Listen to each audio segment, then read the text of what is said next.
Hi, welcome to the J29 Business Simplified YouTube channel. My name is Owen, and in today's video, we're going to be discussing mental health, self-care tips for business owners. So I'd like to welcome Dr. Marcel Paulse. He's a doctor with over 10 years of experience in the area of mental health, and is currently based in the Greater Western Cape area.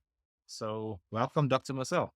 Hi to all the viewers, and thanks for having me on your channel. No, it's a pleasure to have you. I was thinking a lot about mental health and self-care for business owners because we tend to plan and have lots of goals and visions and missions and all these great things for business. And when I was thinking about planning the year, one of the key things or articles I've been reading lately is speaking about entrepreneurial performance and mental health and finding out, is there a link between the two? And what I've found just with myself personally is that, last year, as I suppose all the business owners that, watch the videos and just out there, there's times where we perform better in business and could be possibly related to how we feel at that point in time. But I also experienced a lot of things like in terms of stress last year. And I was wondering, like there has to be some point where you realize, okay, this is not just normal stress, because I found myself like just wanting to sleep for like long periods, and the other times where I just couldn't sleep. So there's so many thoughts I had, and that's the reason why we wanted to get an expert on to share some tips with business owners about stress, anxiety, mental health, and self care in general.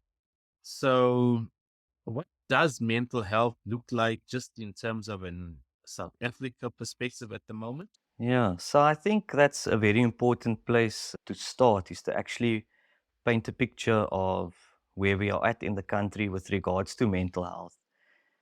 And I think just regardless of the type of work you do, I think it's important to know that your work can influence your mental health. And similarly, with the story that you just shared with us, I think if we had to take a room of 100 people or 100 professionals or 100 people working, I think each of those 100 people would have a similar story or a story where they've wondered whether their mental health or whether they were in the right headspace at a particular time in their careers. So the relevance and the importance of it is really, really high. You know, the picture in South Africa at the moment, it's anything but rosy, if we have to be honest. So the South African Depression and Anxiety Group have said that at least 1 out of 6 South Africans would be suffering from either anxiety disorder or depression, or they're dependent on one or more substances. They also found that about 10% of the South African labor force suffers from depression, and they've contributed that high number to things like work uncertainty, you know, the introduction of artificial intelligence, and then also higher work expectations or high expectations at your workplace being the factors that have given rise to those high numbers. Some more interesting numbers that I've came across on SADAG's website, I think in combination with Discovery, they were looking at the cost of depression and what it costs the country's economy. And I mean, the numbers were quite astounding. Mhm. They'd said that depression Yeah. cost South Africa more than 218 billion rand in lost productivity. Wow. 190 billion rand That's high. they could attribute to presenteeism, which is basically attending work while you are unwell, and 28 billion rand being attributable to absenteeism. So, I mean, for business owners, professionals, people in the workforce, I mean, the numbers are alarming, the numbers are high. And I mean, those values that I just gave you, I think were from about 2015, 2016. So, I mean, we're 10 years on from that. Yeah. COVID was sort of in the middle of all of that. And I think, unfortunately, it's even skyrocketed even higher since then. So, That's quite astounding. Yeah. yeah. So, I mean, there is a problem. I think it's something that needs to be, number one, spoken about. And that's why I'm so glad that we're doing this today. And it's definitely something that needs to be addressed on a higher level as well. Just looking at thinking about those numbers, productivity being affected, that means as business owners, whether you've got a team, even if you working, solo entrepreneur, if you're not well and you're working, productivity is down. So it does affect your business. And ultimately, in the long term, it looks like there is a lot of impact on the economy as well. But what I want to do to ask is like, I know there's generally stigma attached to this, right? And I can say, I'm not sure if I was depressed or if it was just high levels of stress, but there's always a stigma attached to it when it comes to mental health because I feel that business owners attach a lot of their personal self worth to the business. So they wouldn't say that, that idea I had failed, you'd hear people saying things like, I failed, I failed. There's like a lot of I done this. And there's a lot of pressure, I think, that comes with it. So obviously there's stress, could be you stress or, distress. But from a practical point of view, I mean, how do we know as a business owner and professional that I'm moving from maybe just like normal stress into depression that could possibly lead to further mental health issues? Yeah. So I think that's a great question. And the one thing we need to keep in mind is that, stress is a normal part of life. And a small amount of Yeah, stress could actually be beneficial and even motivating. I mean, we've all had those times in our lives where we've needed to write an exam or do a presentation and we've left it to the last minute and we've needed to cram. And you actually end up using that stress to drive you to produce your best or to perform at a higher level. And I think a yeah, small amount of stress is actually key for survival as a human.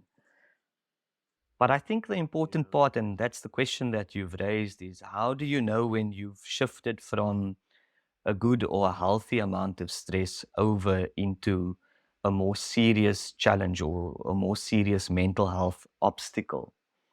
yeah, So I think the thing to keep in mind is that stress or good stress shouldn't be persistent, right?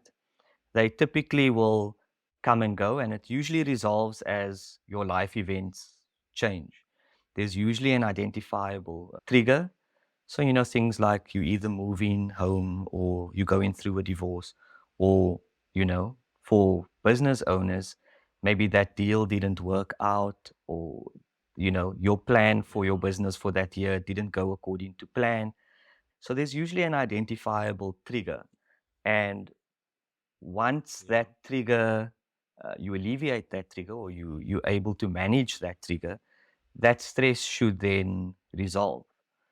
But when you start looking at more serious okay, mental illnesses like depression, for example, you're actually looking at conditions that interferes with the individual's ability to perform daily functions. And it's a lot more than, just feeling down or just feeling slightly anxious. So if you're looking at something like depression, for yeah, example, it's characterized by intense feelings of sadness and a loss of interest in activities that you previously had enjoyed. And there's specific criteria to make each of these diagnoses, and the symptoms need to be present for a particular amount of time. So again, just looking at something like depression, you can only make the diagnosis once a person experiences a depressed mood and a variety of symptoms for at least 2 weeks. So things like, feeling okay, sad and feeling hopeless, isolating yourself, whether that's from your friends, your family, as I mentioned previously, losing interest in hobbies or activities or things that you had previously enjoyed doing, changes in your weight or eating more or less than usual, sleeping more or less than usual, having this lack of energy, this lack of drive, this lack of motivation, feeling bad about yourself, blaming yourself, or feeling guilty, and then and then things like and very concerning, I think, when it gets to the stage is having thoughts of self-harm or suicidal thoughts. So, getting into that thinking pattern of what is the point? Why should I carry on? So you start to pick up that there are distinct differences and there are definitely red flags that need to be looked out for when it comes to shifting from just stress over into more serious mental health conditions like depression. But I think, also as business owners, you in general, especially when you're starting out, look, I think the levels of stress are just much higher. It's like, examples of things like you've mentioned so many important ones. When I think of things like, okay, payments are a bit late, you submitted proposals, things you planned didn't pan out. I suppose one also has to have some kind of a way to deal with these kind of things, but on a day-to-day basis. Because what I found is that, it's not always just smooth sailing business. It's like up, down. It's quite challenging at times. And maybe, if you're just in a specific role somewhere and everything is predictable, but in business, you find that there's more unpredictability that's part of the process. So if we were to look at the examples you mentioned, some of them are extreme when it comes to the depression side, moving off from, just, normal stress. What are things business owners could do on a day-to-day basis to manage uh, stress so that it does not move, to that place of depression or more serious mental health issues, like practical tips, Yeah. guidance? So I think that that's another really important question and a very important thing to discuss, because with all of the mental illnesses, the earlier that you can detect it, the better you can prevent it. And I guess that's for any sort of medical condition. Early detection is key in improving your outcome in the long term. So some of the things Yeah. that you could do, self-care tips or self-help tips to look after yourself. I think the most important thing, or one of the most important things, is to actually educate yourself. So if something doesn't feel Yeah. right, or you are feeling a particular way, and I mean, we all know ourselves better than anyone else. So if something is feeling off, actually going and finding out, you know, a little bit more about what could possibly be going on. Speaking to a professional, speaking to a therapist for, trying to get more information about possibly and potentially what's going on with yourself. More on a practical level, I think things like becoming active is something that you could look at. Okay. So, even if you can't manage a regular exercise routine, I think just taking small steps daily to becoming active again Okay. can really go a long way in helping to lift your mood. Mm. Yeah. Getting building a support network around you, I think, is another thing that's really really important, especially for business owners. Like you described, I think it's a field where you can very easily feel isolated and feel alone. And especially if things aren't going Yeah. well, you can very easily start blaming yourself only, and you feel like you're in this deep, dark hole by yourself there. But actually turning to others and turning to loved Yeah. ones as friends, family, as a form of support, other colleagues, other people in sort of the business world can really help you not to feel as isolated, and also can possibly go a long way in helping you to gain fresh perspectives on your own ideas and your own plans and your own thinking. So definitely trying to get a healthy and supportive network to surround you is something that's very very important. And then also importantly, focusing on your own health. Yeah. So things like eating a balanced diet, Yeah. limiting substance use, things like alcohol, getting into a routine yourself can also help you to really get out of these so-called slumps. So resting, exercise, like I said, healthy eating, and also planning and making sure that you have a social time for yourself as well, whether that's spending time with family, friends, spending time with your partner, and also importantly, spending time alone with yourself as well. Doing things like journaling, or whether it's reading or listening to music, things that will just help you to switch off from the work environment and the business world. I can't stress the importance enough of getting a good night's sleep. Sleep is often affected by a lot of different mental illnesses, including depression and anxiety. And if you're not sleeping well, it can often make the symptoms of the illness a lot worse. So managing your sleep is very Okay. important, and creating a good sleep routine can really, really help with dealing with stress and with mental illness. So those are some of the more just like practical tips of things that you could do by Yeah. yourself in your own time to help not only look after yourself, but look after your own mental health as well.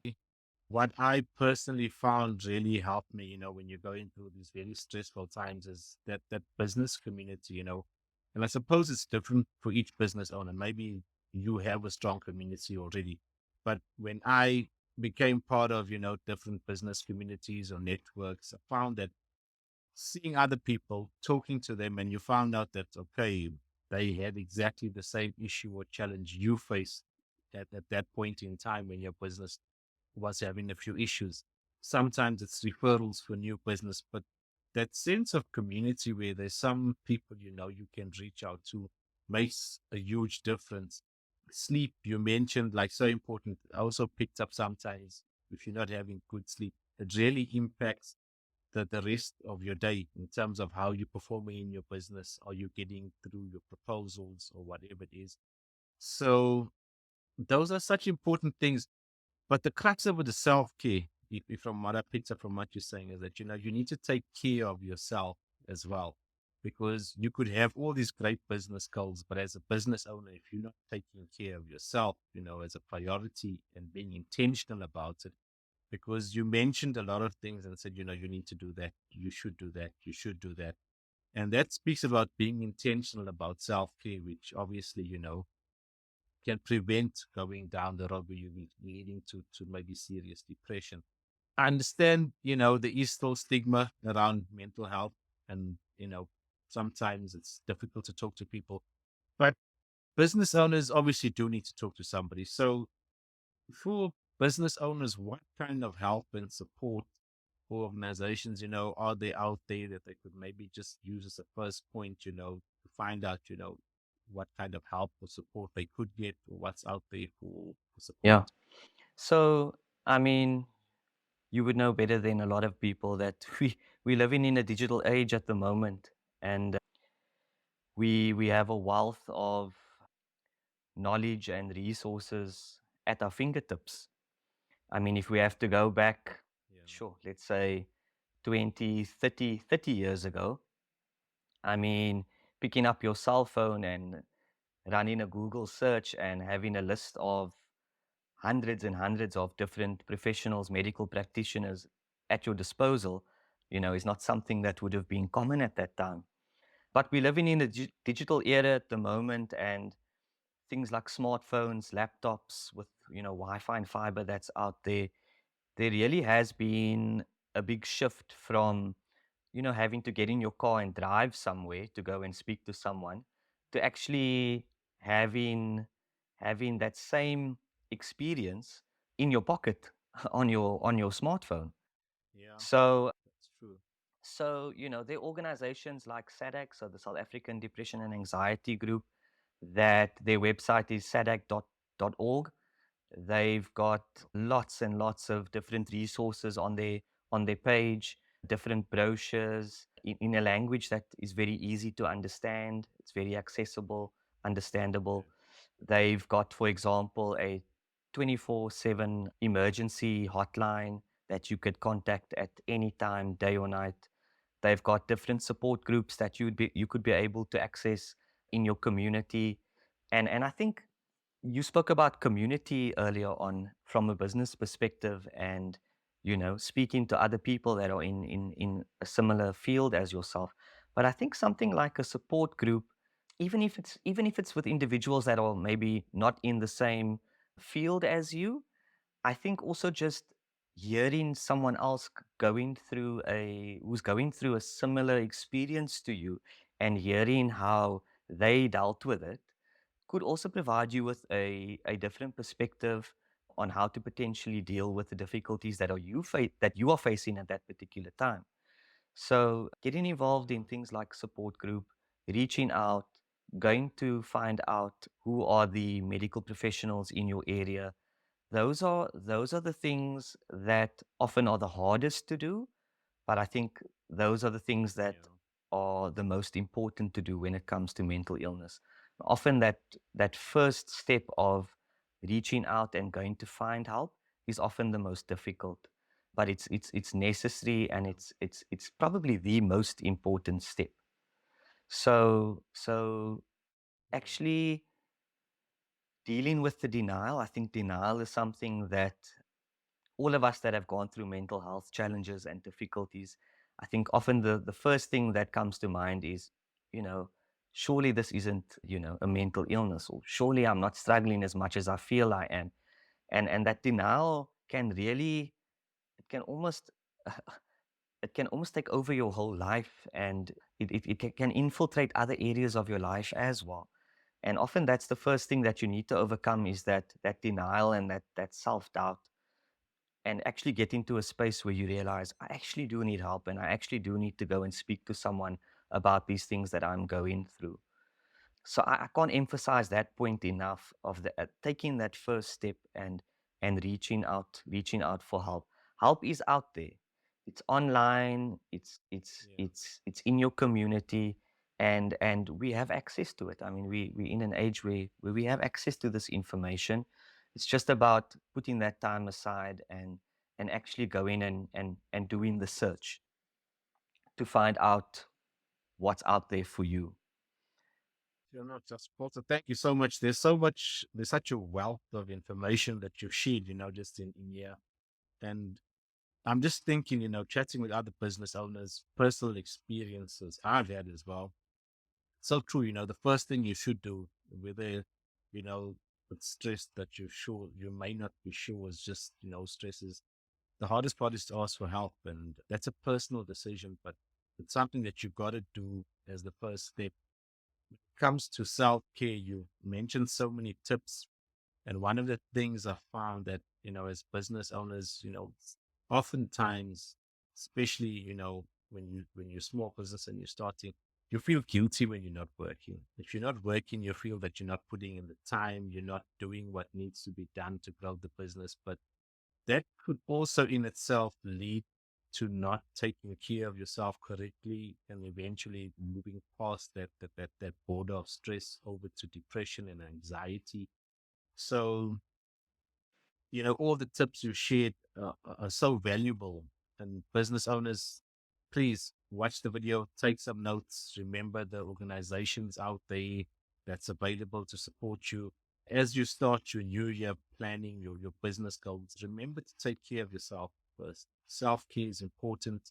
Your mental health is extremely important. And with these tips that Dr. Paulse shared, that can set us up to improve our productivity or our performance in our businesses over the year and the years to come.